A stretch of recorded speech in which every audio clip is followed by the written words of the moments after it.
अफसोसनाक लेकिन उसके साथ साथ सवालिया निशान भी इस सूरत हाल पर। कराची की बात करेंगे जिस समेत सूबे भर में क़यामत खेज़ बारिशों के बाद सूबाई हुकूमतों ने जानी और माली नुकसान पर कराची समेत सूबे के 20 अजला को आफतज़दा करार दे दिया। बिल्कुल, और शहर के मुख्तलिफ इलाकों में अगर बात की जाए तो पानी खड़ा हुआ और अभी तक निकाला नहीं जा सका, और कई इलाकों में तो कई रोज से बिजली भी बंद है। पाक फौज जो है मुतासरा इलाकों में इमदादी सरगर्मियां भी मसरूफ है, जबकि महकमा मौसमियात और PDMA ने आज मजीद बारिशों की भी पेश गोई। ये ज्यादा अफसोसनाक है, आज मजीद बारिशें होंगी तो मजीद पानी आएगा और उसको मजीद निकालने के लिए इंतजाम क्या है उसका नहीं पता, चाहे पोश इलाका हो कराची का या फिर कोई ऐसी आबादियां हो, कच्ची आबादियां हो या ऐसी आबादियां जहां पे लोअर मिडिल क्लास के लोग रहते हैं, सारे ही परेशान है इस वक्त। मजबूरी तौर पर घरों के अंदर पानी है, घरों के बाहर पानी है।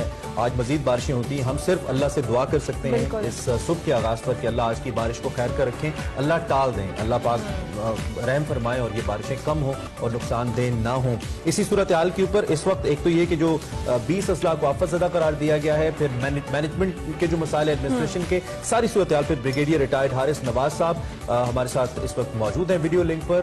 एनालिस्ट हैं, एक्सपर्ट हैं, आप इनको देखते और सुनते हैं डिफरेंट चैनल्स के ऊपर। अभी इस वक्त हमारे साथ मौजूद हैं, उनसे हम जरा पूछते हैं कि वो इस सारी सूरत हाल पे क्या राय रखते हैं। ब्रिगेडियर साहब, thank you very much for precious time and good morning. आप एक्सप्रेसो में फर्स्ट टाइम हमें ज्वाइन कर रहे हैं, हमें बताइएगा जो जिस तरीके से हैंडल किया गया है अब तक इस सिचुएशन को कराची को लेकर, are you satisfied with that, जिस तरीके से हैंडल हुई है कराची सिचुएशन? देखिए, ये कराची की सिचुएशन बहुत ही अफसोसनाक है और जो हालात कराची के हैं पिछले 3-4-5 दिन से अनप्रेसिडेंट। एक तो बिल्कुल ठीक है कि बारिशें भी बहुत ज्यादा हो गई, लेकिन पहले से अरेंजमेंट करना चाहिए। जब आपने जो नाले जो एक ड्रेनेज सिस्टम है, अगर आपने उसके ऊपर इंक्रोचमेंट करनी है और उसके ऊपर आपने बाकायदा टावर्स बना लिए हैं, हाई राइज बना लिए हैं, कैसे पानी? और ये जाहिर है कि प्राइवेट शॉप से बिल्डिंग कंट्रोल अथॉरिटी है, सिटी गवर्नमेंट है, मिल के जब आप TMC मिल के करते हैं तो नॉ they should be answerable. Actually problem ये है कि हमारे पास बाकी खास तौर पर कराची में कोई अकाउंटेबिलिटी है। एक जगह पर अगर ड्रेनेज बना हुआ है 500 घरों के लिए, वहां पर अगर 5000 घर बन जाए और हाई राइज बन जाए तो वो ड्रेनेज कहाँ जाएगा? This is the basic problem जिसकी वजह से ये हो रहा है। अब एक जो है ये जो है नेशनल NDA में वो काम कर रहे हैं, FWO काम कर रही है, काफी हद तक उन्होंने कंट्रोल के पानी निकाल लिया, लेकिन ये इसका हल है लॉन्ग टर्म। अब आपको सोचना पड़ेगा कि इसको हम लोग कैसे करना है, कौन से इक्विपमेंट हटानी है ताकि ये प्रॉब्लम हमेशा ही खत्म हो जाए। कराची आप ब्रिगेडियर साहब, जिस तरह से अभी आप बात कर रहे हैं कि इस पे हमें सोचने की जरूरत है, क्या ये प्लानिंग जो है अब एन मौके पर आकर अब ऐलानात किए जा रहे हैं कि हमें प्लान करने की जरूरत है या नदी नालों की सफाई की जरूरत है, तो क्या ये लॉन्ग टर्म प्लानिंग ऑलरेडी नहीं होनी चाहिए थी कि कराची इतना बड़ा शहर है, वहां पर इस तरह से बारिशों के बाद इतनी वर्स्ट सिचुएशन? देखिए, प्लानिंग हमेशा लॉन्ग टर्म होनी चाहिए और पहले होनी चाहिए। अभी भी मैं आपको ये बता रहा हूँ कि ये 1 महीने के बाद हम सब भूल जाएंगे, हमेशा होता है। चाहे पाकिस्तान में दहशतगर्दी होती है, कोई और बात होती है, बड़ा शोर मचता है जी, सेफ सिटी, ये प्रॉब्लम वो, after 1 month everybody forgets it. इस वक्त जो है ये गवर्नमेंट को, फेडरल गवर्नमेंट को और प्रोविंशियल गवर्नमेंट को sit down together. Actually Karachi की ये 86 रसाकशी और रसाकशी की भी प्रॉब्लम हुई है। पहले PTA के लोग 14 MNAs है, कुछ प्रोविंशियल गवर्नमेंट की अपनी पीपल पार्टी के लोग हैं, कुछ MQM है, प्रॉब्लम हुई है, लेकिन I think now they have to sit down and make a long term planning. बिल्कुल सही है। अच्छा भाई साहब, बड़ा इंपॉर्टेंट इसमें रुकता है, इमरान खान साहब ने ट्वीट किया जिसमें 3 इंपॉर्टेंट नुकात उन्होंने कहे। उन्होंने कहा साफ पानी देंगे, नालों के ऊपर से तजावुजात खत्म करेंगे, लॉन्ग टर्म प्लान बनाएंगे। इस सारी सिचुएशन के लिए हमें मालूम है कि विफाक और सूबे की कोऑर्डिनेशन बहुत जरूरी है, जो कि फिल वक्त PTI और PPP के दरमियान नहीं है। आपको कोविड पे भी याद होगा, बहुत डिफरेंस ऑफ ओपिनियन रहा, दीगर मामलात के ऊपर भी। तो अब इस सूरत हाल के बाद क्या हो पाएगा कि ये कोऑर्डिनेशन पॉसिबल हो, और इसके लिए क्या करना पड़ेगा कि दोनों मिलकर बैठें, कराची के अवाम के मसाइल का हल करें? I think after long time उन्होंने एक शेयर अपनी कमेटी बना दी है जिसमें 3 पीपल्स पार्टी के हैं, 2 PTA के हैं और 1 MNA है MQM का। और 6 people are going to work out कि इसका क्या हल निकाला जाए। बड़े मदे थे जो कराची के मेयर थे वसीम अख्तर साहब, बड़े मदे थे, क्या थे जी मैं कुछ नहीं कर सका, ये नहीं कर सका, 4 साल पूरे किया और आखिरी दिन एक ढोंग रचा के चले गए। रिस्पॉन्सिबल कि आपने 4 साल में क्या किया, कितने बिलियन रुपीज आपको मिले, उसका क्या किया।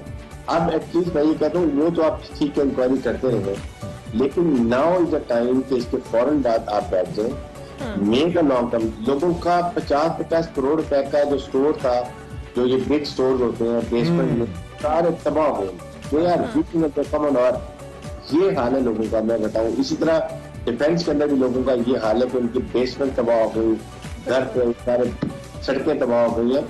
ये अभी एक तक कोई ना कोई हल निकालना पड़ेगा। और ये गिरी साहब, आपने घरों की पानी की बात की, इसके साथ साथ बिजली, जब से बारिशों वाला सिलसिला हुआ है बिजली नहीं आ रही लोगों के घरों में। लोग एग्जैक्टली, एंड इट्स वर्स्ट कि आप एक तो घर पे आपकी जो रोजमर्रा की जिंदगी है वो मफलूज होकर आप रह गए हैं, उसके साथ साथ बिजली नहीं आ रही।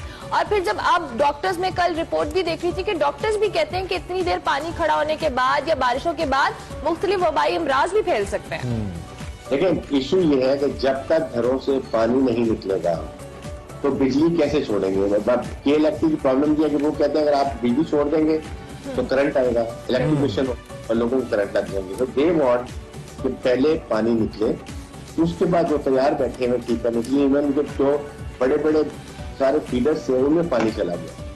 तो अभी ये है कि इसको जब तक पानी पहले सबसे पहले निकाले, पानी निकलेगा तो फिर ये बिजली आएगी और रोजगार जो रूटीन नॉर्मल लाइफ चलती है। देखिए बूढ़े लोग हैं, पेरेंट्स हैं लोगों के, 4-4 दिन 5-5 दिन हो गए बिजली नहीं है। कराची के हालात बहुत मखसूस है, बहुत खराब। अच्छा अभी साहब, बिल्कुल वक्त कम है, आखिरी सवाल का जवाब दीजिएगा। हमारी चीन के साथ बड़ी क्लोज कोलैबोरेशन है, दीगर ममालिक के साथ भी, और जैसे टर्की है, टर्की में इस्तांबुल एक वक्त के ऊपर ऐसा शहर था जिसके बड़े मसाइल थे।